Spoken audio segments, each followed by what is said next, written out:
कांग्रेस संचार प्रमुख सुशील आनंद शुक्ला का पलटवार सामने आया। नेता प्रतिपक्ष धर्मलाल कौशिक के बयान पर उन्होंने पलटवार किया है। राजीव शुक्ला और रंजीत रंजन दोनों ही योग्य अनुभवी कार्यकर्ता हैं। इनके चयन से छत्तीसगढ़ के साथ पूरे देश की आवाज राज्यसभा में गूंजेगी। बीजेपी को आत्मावलोकन करना चाहिए। छत्तीसगढ़ में राज्यसभा में कांग्रेस के 2 उम्मीदवार जा रहे हैं, वहीं जनता ने उन्हें इस लायक नहीं छोड़ा कि राज्यसभा जा सके। पीएम मोदी गुजरात छोड़कर बनारस से क्यों चुनाव लड़े, भाजपा को इसका जवाब भी देना चाहिए।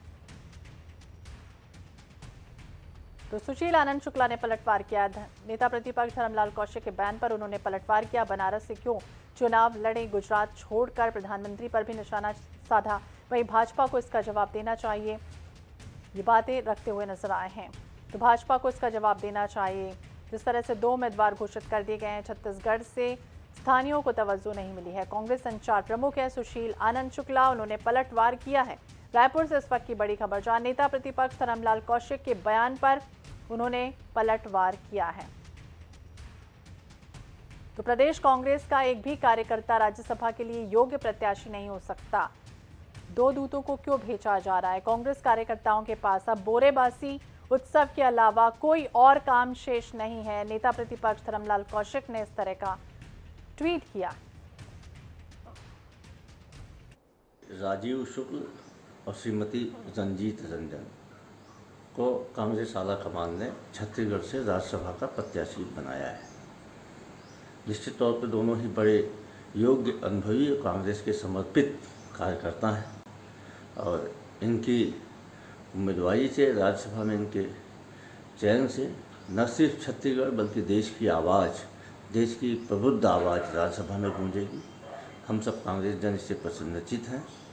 जहाँ तक भारतीय जनता पार्टी और नेता प्रतिपक्ष के बयान का सवाल है, तो उन्हें आत्मावलोकन करना चाहिए कि आज छत्तीसगढ़ में राज्यसभा के 2 सदस्यों का चयन होने जा रहा है। भारतीय जनता पार्टी कहाँ पे खड़ी? जनता ने उनको इस लायक भी नहीं छोड़ा है कि वे राज्यसभा के बारे में कुछ सोच भी सके।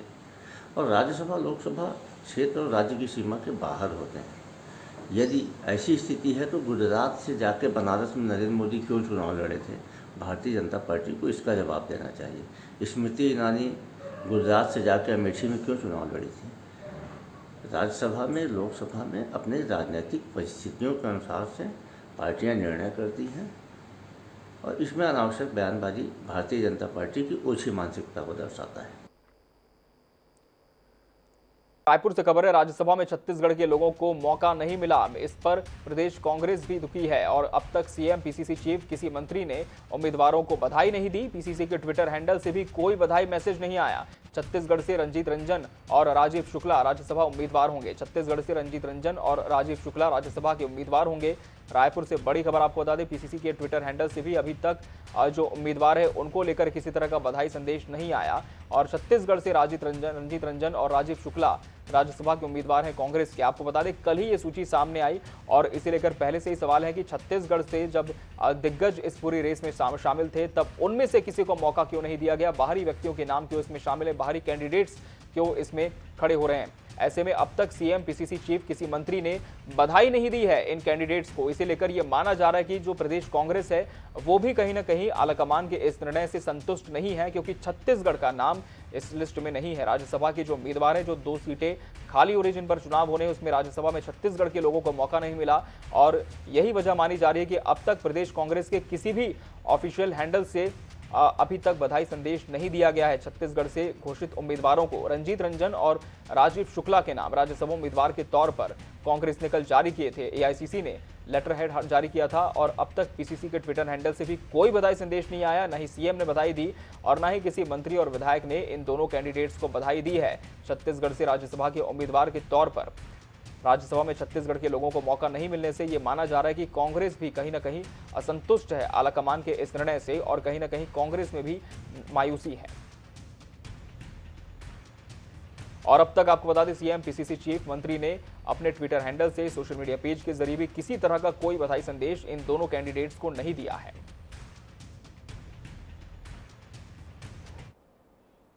दतिया से बड़ी खबर है। एसडीएम के रीडर के घर लोकायुक्त का छापा पड़ा है। एसडीएम रीडर देवेंद्र मुड़िया के घर लोकायुक्त की टीम की दबिश हुई है। राजघाट कॉलोनी स्थित घर पर छापा पड़ा है। आय से अधिक संपत्ति के मामले में छापेमार कार्रवाई हुई है। लोकायुक्त की टीम जांच पड़ताल में जुटी है। दतिया से बड़ी खबर आपको बता दें, एसडीएम के रीडर के घर लोकायुक्त की टीम ने दबिश दी है। और इस खबर पर ज्यादा जानकारी के साथ सहयोगी राजीव मिश्रा जुड़ चुके हैं। राजीव, कब से ये कार्रवाई शुरू हुई और क्या कुछ पता चला है अब तक कार्रवाई के संबंध में? जी बिल्कुल, आज सुबह 6 बजे से ही लोकायुक्त की टीम दतिया एसडीएम के बाबू के यहाँ पहुंची हुई है और भारी संख्या में पुलिस बल भी वहाँ मौजूद है और सुबह से कार्रवाई जारी है।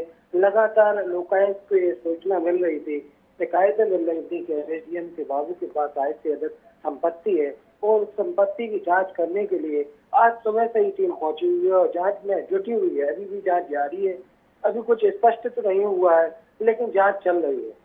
बिल्कुल राजीव, वहीं एसडीएम की रीडर की जहां तक बात है तो कब से ये अपने कार्यकाल में है और अभी तक की जो कार्रवाई हुई, क्या इस संबंध में किसी तरह का इनपुट लोकायुक्त की टीम की तरफ से मिल पाया कि कितनी नामी बेनामी संपत्ति अभी तक उजागर हो पाई है? जी अभी तो कार्रवाई जारी है, काफी समय से कार्रवाई निरंतर चल रही है। अभी कुछ स्पष्ट नहीं किया है लोकायुक्त की टीम ने और लगातार ये कार्रवाई लगभग 2 से 3 घंटे चलने की उम्मीद है। उसके बाद ही कुछ स्पष्ट हो पाएगा। एसडीएम का बाबू पहले जिला कलेक्टर के यहाँ स्टेनो भी रह चुका है और काफी समय से दतिया में पदस्थ है और लगातार इसके खिलाफ शिकायतें लोकायुक्त की टीम को मिल रही थी और आज ये कार्रवाई करने के लिए टीम पहुंची हुई है। चलिए, बहुत शुक्रिया राजीव आपका इस तमाम जानकारी के लिए।